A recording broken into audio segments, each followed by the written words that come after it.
Now let us see the working of black jaw crusher. Okay, so material to be crushed is admitted between two jaws from the top. Okay, तो उसके अंदर क्या होता है कि जो भी मटेरियल है पूरा उसे कहाँ पे फीड करता है, at the top.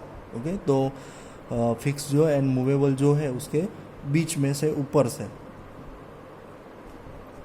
The material caught between the upper part of the jaw is crushed to a smaller size during forward motion by compression.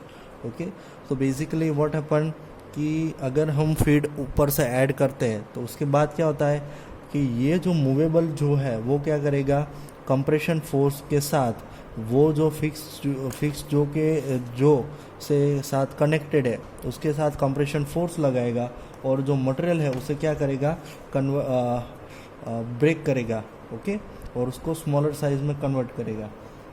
तो ये कब होता है कि जब हम मूवेबल जो है उसको हम एसेंट्रिक इलेक्ट्रिक मोटर के साथ कनेक्टेड करते हैं तो क्या होता है कि हॉरिजॉन्टली उसके ऊपर क्या होता है कि वो फॉरवर्ड डायरेक्शन के अंदर मोशन थ्रू क्या होता है, कंप्रेशन होता है.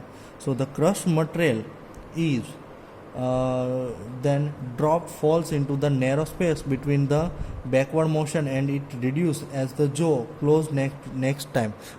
That means कि जैसे ही अगर हमारा जो है मूवेबल जो वो क्या होगा, फॉरवर्ड में मोशन के साथ में वो क्या करेगा, मटेरियल को क्रश करेगा और बैकवर्ड मोमेंट के साथ उसके बीच में जैसे कि फिक्स जो एंड मूवेबल जो के बीच में क्या क्रिएट होगा, स्पेस क्रिएट होगा.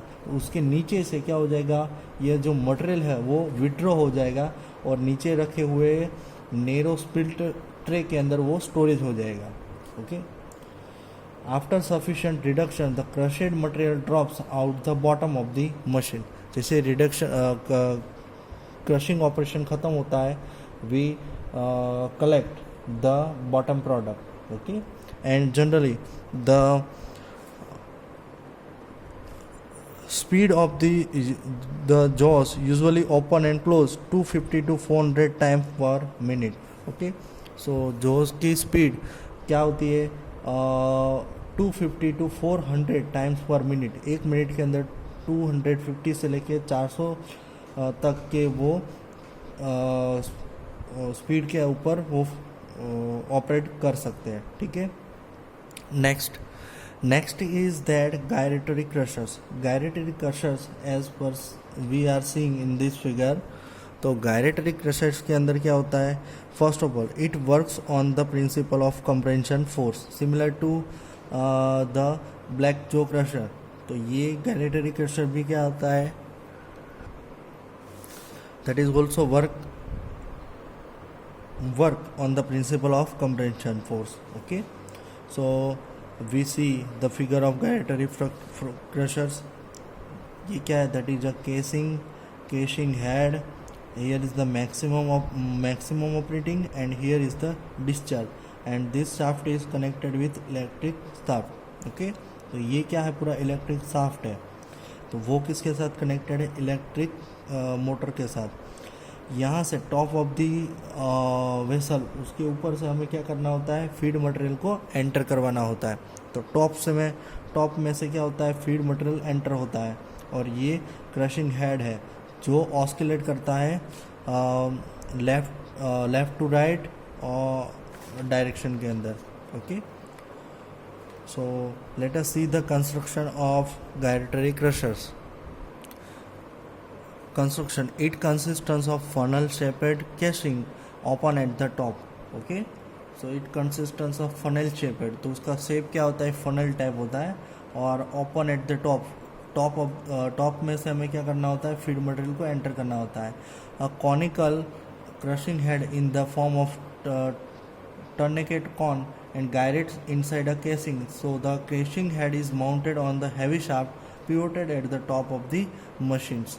Okay, as per we see in the figure, the conical head what happened, the conical head gives the mounted on the heavy shaft and pivoted at the top of the machine. वो किसके साथ connected है, pivoted at electric motor के साथ.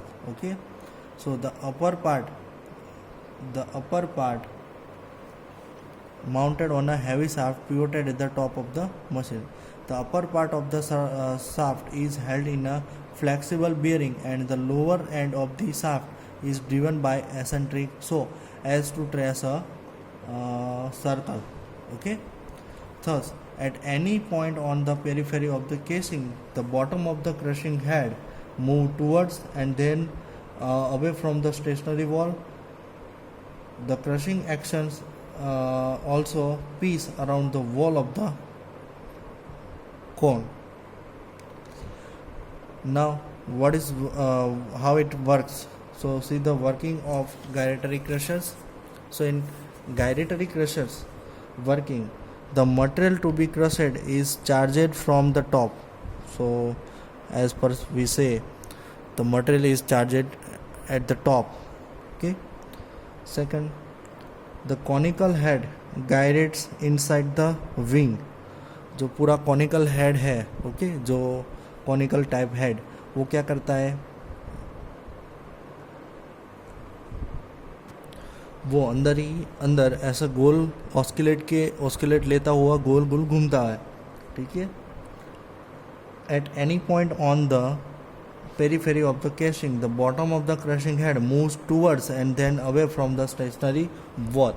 तो mainly क्या होता है, वो ऑस्किलेट करता है तो क्या होता है, स्टेशनरी की वॉल के पास आता है, फिर थोड़ी देर बाद वो क्या करता है, वहाँ से निकल जाता है. सो इस टाइम पे क्या होता है कि जो केशिंग है और केशिंग हेड है दोनों के बीच में ओपनिंग रहता है. मतलब क्या होता है कि थोड़ा सा स्पेस होता है, तो वहाँ से हम पूरा फील्ड मटेरियल है वहाँ से वो निकल जाएगा. So the solid coat in the V shaped space between the casing are broken and rebroken until the drop can the broken of the machine. इसके अंदर क्या होता है, compare to the black jaw crusher, इसके अंदर जब भी हम मटेरियल ऐड करेंगे तो मटेरियल ऐड करने के बाद ये उतने टाइम तक क्या करता रहेगा, ऑस्किलेट करता रहेगा जब तक उसका साइज रिडक्शन एकदम मिनिमाइज या एकदम बहुत ही कम ना हो जाए, तब तक वो क्या करता रहेगा, ऑस्किलेट करता रहेगा. ठीक है. The speed of the crushing head usually lies between 125 to 425 gyration per minute. So gyration speed of the gyratory crushers that is 125 to 425 gyration per minute ना होता है.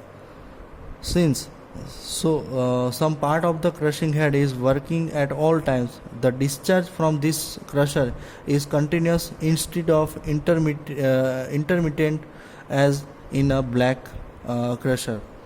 So in this type of crusher, तो ये पूरा head है, conical head, वो क्या है, कंटिन्यूसली वर्क करता है. But it is if may be possible कि हमें कंटिन्यूसली जो प्रोडक्ट है वो नहीं मिल पाता, क्योंकि इफ़ कि जैसे कि अगर हमारा पार्टिकल साइज एकदम बड़ा है तो उसे कन्वर्ट करेंगे तो क्या होता है, 2 या 3 बार ऑस्किलेट लेने के बाद वो क्रशिंग होता है. Okay. So that is not possible कि ये क्या कंटिन्यूस वर्क करता रहे. ठीक है. मीन्स कि इसके अंदर जो प्रोडक्ट है वो क्या होता है, that is not continuous way.